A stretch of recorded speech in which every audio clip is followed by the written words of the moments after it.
बहिणीच्या विरोधात सुनेत्रा यांना उभं करायला नको होतं, अशी कबुली अजित पवारांनी जय महाराष्ट्र न्यूज चॅनलला दिलेल्या मुलाखतीत दिली आहे. माझ्याकडून थोडीशी चूक झाली, असंही पुढे अजित पवार म्हणालेत. लोकसभा निवडणुकीत सुप्रिया सुळेंकडून सुनेत्रा पवार यांचा पराभव झाला. याची खंत अजित पवारांच्या वक्तव्यातून दिसत असल्याचं जाणकारांनी म्हटलंय. ते नेमकं काय म्हणाले पाहूयात. सगळ्या माझ्या बहिणी लाडक्या आहेत. राजकारण राजकारणाच्या ठिकाणी आणि बहिणी माझ्या सगळ्या लाडक्या आहेत. अनेकांच्या मते राजकारण त्या ठिकाणी चालतं. राजकारण हे फार घरामध्ये शिरू द्यायचं नसतं. मागे मात्र माझ्याकडून थोडीशी चूक झाली.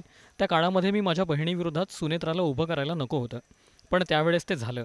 पार्लमेंटरी बोर्डाने निर्णय घेतला, परंतु आता जे झालं, एकदा बाण सुटल्यावर आपण काय करू शकत नाही.